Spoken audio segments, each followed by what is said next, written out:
दोस्तों नमस्कार। 7 राज्यों के अंदर जो उपचुनाव हुए थे उसका रिजल्ट आ चुका है और उन 7 राज्यों में जहां पर उपचुनाव हुए थे उसमें से एक बिहार भी था।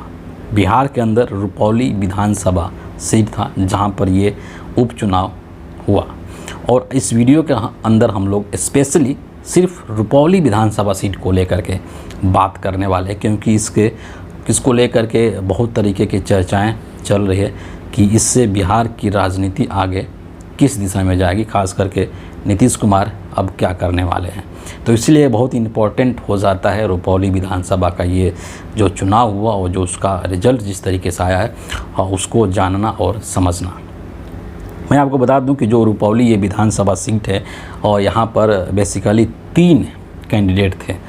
जो एक कैंडिडेट थी, सबसे पहले तो जेडीयू नीतीश कुमार की जो पार्टी है उनके कैंडिडेट थे, कलाधर मंडल उनका नाम है। और जो दूसरी कैंडिडेट थी वो आरजेडी जो तेजस्वी यादव की पार्टी है, उनकी पार्टी की बीमा भारती थी। और तीसरे जो उम्मीदवार थे यहाँ पर रुपौली के अंदर वो किसी पार्टी से संबंधित नहीं थे, बल्कि वो एक निर्दलीय उम्मीदवार थे जिनका कि नाम शंकर सिंह है। और इस चुनाव के अंदर जो रुपौली विधानसभा का सीट है यहाँ पर जो निर्दलीय प्रत्याशी हैं शंकर सिंह, इनको विजय प्राप्त हुआ है। ये वहाँ से जीते हैं, तकरीबन 68,000 वोट इनको मिला है। और ताज्जुब की बात ये है कि यहाँ पर जो बीमा भारती हैं इनको लेकर के मैं कुछ चीज़ें आपके सामने रखूँगा। ये तीसरे नंबर पर वहाँ पर रहे, जबकि जो जेडीयू के कलाधर मंडल हैं वो दूसरे नंबर पर रहे। ये जो रुपौली का विधानसभा सीट है ये जेडीयू का गढ़ माना जाता है और पिछले 15 सालों से ये जो सीट था वो जेडीयू के पास था, सोचिए। और एक निर्दलीय प्रत्याशी शंकर सिंह ने जेडीयू के इस गढ़ में सेंध लगाने का काम किया है और जेडीयू के प्रत्याशी को हराने का काम किया है और आरजेडी के प्रत्याशी को भी हराने का काम किया है। मज़ेदार तथ्य यहाँ पर ये है कि जो बीमा भारती है ना, इनको एक तरीके से पप्पू यादव का समर्थन प्राप्त था। वही पप्पू यादव जिनके खिलाफ बीमा भारती ने पूर्णिया में लोकसभा का चुनाव भी लड़ा था। लेकिन इस विधानसभा के चुनाव के अंदर पप्पू यादव बीमा भारती का सपोर्ट कर रहे थे और जब पप्पू यादव बीमा भारती का सपोर्ट कर रहे थे तो लोग ये सोचने लग गए, ये कयास लगाने लग गए थे कि जो बीमा भारती हैं उनके लिए चुनाव जीतना बहुत आसान हो जाएगा, क्योंकि बीमा भारती यहाँ से रुपौली से 3 बार की एमएलए रह चुकी हैं, विधायक रह चुकी हैं। लेकिन उनके मन में जो एक ख्वाब पला सांसद बनने का कि कब तक एमएलए रहेंगे, अब एमपी बनते हैं। तो एमपी बनने का जो ख्वाब उनके मन में आया, उस ख्वाब ने इनकी जो विधायकी थी उसको भी ख़त्म कर दिया। इनके जो एमएलए था वो भी ले लिया कि अब ये विधायक भी नहीं रहे, क्योंकि सांसद बनने के चक्कर में ही ये जेडीयू को छोड़ करके, नीतीश कुमार की पार्टी को छोड़ करके और आरजेडी का दामन इन्होंने थामा था। तेजस्वी यादव के साथ ये चली गई थी और तेजस्वी यादव ने इनको पूर्णिया से लोकसभा के चुनाव में उतार दिया पप्पू यादव के खिलाफ। पप्पू यादव जो कि निर्दलीय उम्मीदवार के रूप में वहाँ से चुनाव लड़ रहे थे, तो वहाँ से इनकी जो विधायकी थी वो भी चली गई। सांसद तो बेचारी बन नहीं पाई, बहुत बुरे तरीके से हार गई। और जो इनकी विधायकी थी वो भी चली गई। मतलब दुविधा में दोनों गए, माया मिली ना राम। ना तो बेचारी सांसद बन पाई और ना ही अब ये विधायक ही रह पाई है। ये बीमा भारती की कहानी है।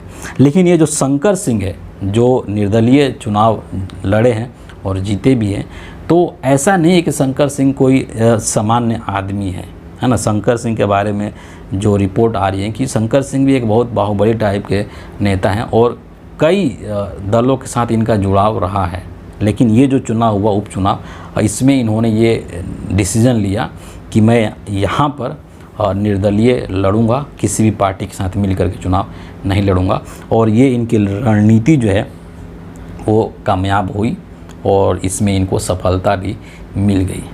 अब जो मुख्य चीज़ है ना, कि रुपौली विधानसभा पर यहाँ पर जेडीयू हार चुके, जेडीयू के गढ़ था, वहाँ से अपने गढ़ में जेडीयू हार गई है। बीजेपी के लोगों ने यहाँ पर बहुत जोर लगाया था चुनाव प्रचार के लिए और तमाम चीज़ों के लिए, इसके बावजूद भी अब ये चुनाव हार चुके हैं। इंडिया अलायंस कह लीजिए, तेजस्वी आरजेडी, वो भी ये चुनाव हार चुके हैं।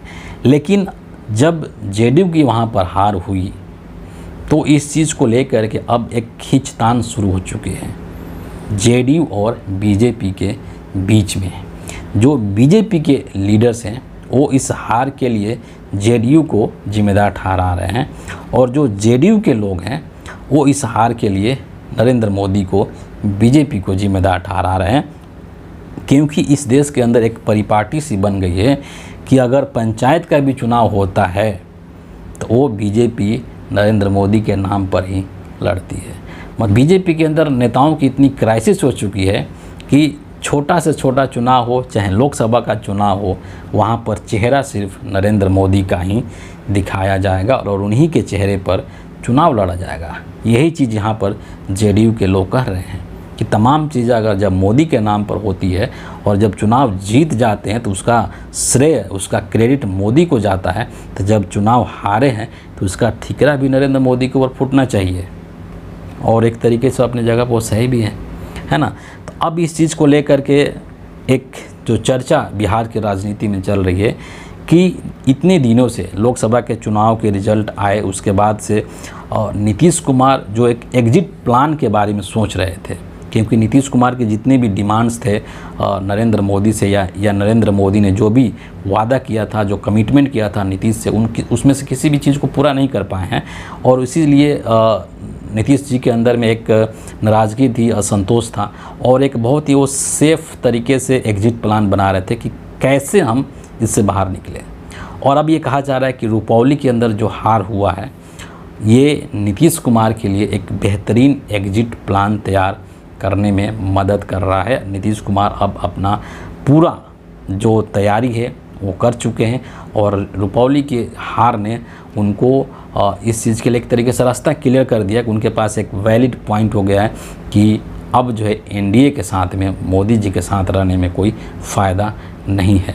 और आने वाले कुछ समय में इस बात को लेकर के भी कयास लगाया जा रहा है कि अब जो है नीतीश कुमार मोदी जी के साथ टिकने वाले नहीं हैं रुपौली विधानसभा उपचुनाव के पश्चात में। देखते हैं कि अभी बिहार की राजनीति में अगले एक महीने के अंदर अंदर क्या होता है। बड़ा ही इम्पोर्टेंट होने वाला है नेक्स्ट जो 1 मंथ का समय है, खास करके बजट सत्र के बाद वाला जो समय है वो बहुत ही महत्वपूर्ण होने वाला है। और नीतीश कुमार किस तरीके के डिसीजन लेते हैं इसका इंतज़ार एक तरीके से पूरे देश को है ना, सिर्फ बिहार को ही नहीं है बल्कि पूरा देश इस इंतज़ार में है कि नीतीश कुमार का नेक्स्ट कदम क्या होने वाला है। तो इस चीज़ के लिए हम सभी को इंतज़ार करना होगा कि क्या होता है। फ़िलहाल इस वीडियो के लिए इतना ही है। आप सभी का बहुत बहुत धन्यवाद।